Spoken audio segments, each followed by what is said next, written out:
Air Force faces 2-year delay on new T-7 training jets as old aircraft continue to have mishaps.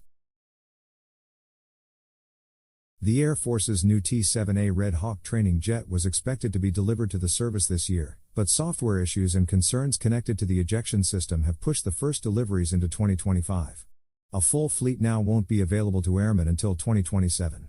Andrew Hunter, the Assistant Secretary of the Air Force for Acquisition, Technology and Logistics, told Military.com in an emailed statement that further tests are ongoing to resolve issues with the escape system and move forward to deliver the training capability the Air Force requires. An Air Force spokesperson told Military.com that estimated first delivery of production aircraft will occur in December 2025. Hunter added that the full fleet would be available by 2027, a significant departure from the original timeline. Air Force picks first woman as top criminal investigation civilian. She takes over an office facing questions. By extension, this will shift the T-7A program's initial operational capability, IOC, into the spring of 2027, Hunter said in a statement, referring to the aircraft being ready for routine use for training. Boeing was awarded a $9 billion contract to build the T-7 in 2018, with original plans to have the first planes delivered by 2023. But the T-7A's significant delay means the Air Force must continue to rely on the aging T-38C Talon, a training jet that has been in its fleet since the 1960s and has seen a slew of recent accidents and issues. Between 1960 and 2021, there were 211 Class A mishaps, the term used by the military to describe the deadliest or costliest crashes with the T-38, according to the latest available Air Force Safety Center data.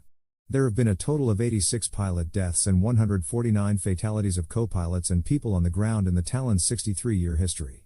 The T-38C was involved in several mishaps last year at Columbus Air Force Base in Mississippi. On November 18, one plane's landing gear failed, forcing it to skid on its belly across a runway before coming to rest. There were no injuries.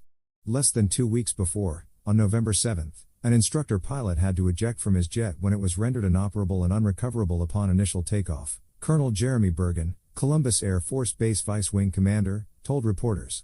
In that incident, 2 T-38Cs took off, each with one person, an instructor, aboard. They were flying in formation when one of the jets experienced a malfunction. The jet crashed at a private property about 30 minutes south of the base. The instructor was taken to a nearby hospital, and there were no fatalities, according to a press release. On February 19, 2021, 2 pilots in a T-38 from Columbus AFB died during a training mission outside of Montgomery, Alabama, as the jet was making its way to Florida. Killed in the crash were Scott Ames Jr., an instructor pilot with the 50th Flying Training Squadron, and Renshi Uesaki, a student pilot who was a member of the Japan Air Self-Defense Force.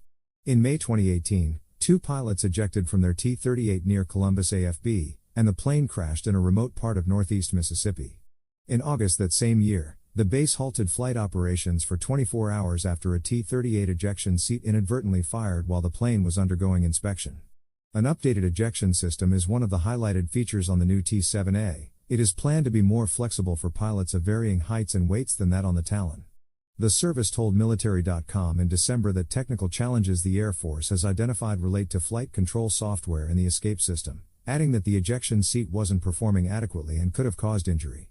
Concerns with the new system raised last year have already been addressed and will be examined during testing. The minor changes to seat logic have already reduced system risk and increased pilot safety, an Air Force spokesperson said.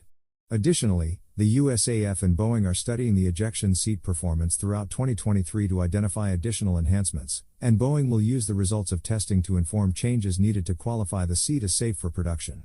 So far, Boeing has built a total of 5 production T-7 aircraft, according to an Air Force spokesperson. Flight testing is scheduled to start at Edwards Air Force Base in California this September. Thomas Novelly can be reached at thomas.novelly@military.com. Follow him on Twitter at Tom Novelly. New Air Force trainer jet facing delays as mishaps with old training aircraft mount.